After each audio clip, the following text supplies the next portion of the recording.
We are making something customized, so first of all, it is all about communication with the client. We need to ask why. We need to understand their needs, but we must offer our vision for the best solution. That is why I like to dedicate more time at this stage, making sure that we are building a solid base. How do you start? Well, a scientific manager is assigned to the project.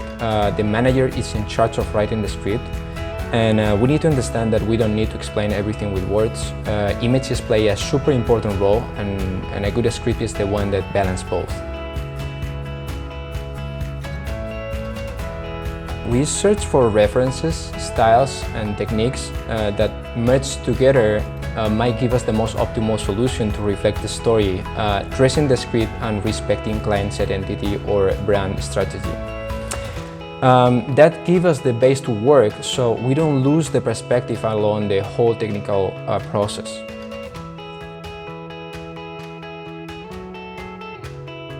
This is the key to give the client a clear overview of the project. Reading a sequence of images, there are no doubts about interpretation in the script. That is why, during this step, we must be flexible.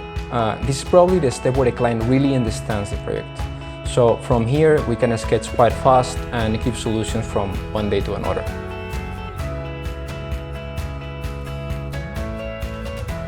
In the meantime, another part of the team, the 3D artists, are working on the style based on the mood board. We pick the most important items or scenes and we give them 3D shape to illustrate a still image with the final look and feel. Before jumping into the animation, we replicate all the storyboard scenes with the chosen style.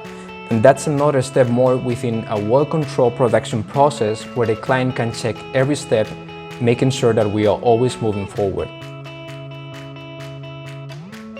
At this point, the client has already approved the still visuals and the storyboard. And first thing in this step is sending to the client a composition of these still images in a video sequence next to the music and their chosen voiceover, to give them a feeling of timing and how the sound behaves with the scenes. In the meantime, we are working on a first preview in low resolution. Everything is there at this point, motion, voiceover style, everything but final quality, but enough for the client to give some feedback about motion if needed. So that's basically it. After we have final approval, we render everything in high quality and we deliver the final files. If we have to add all languages of subtitles, we always do it at the end of the process, using one language as a base. Usually it's English, and we edit other languages once the first version has been completely approved.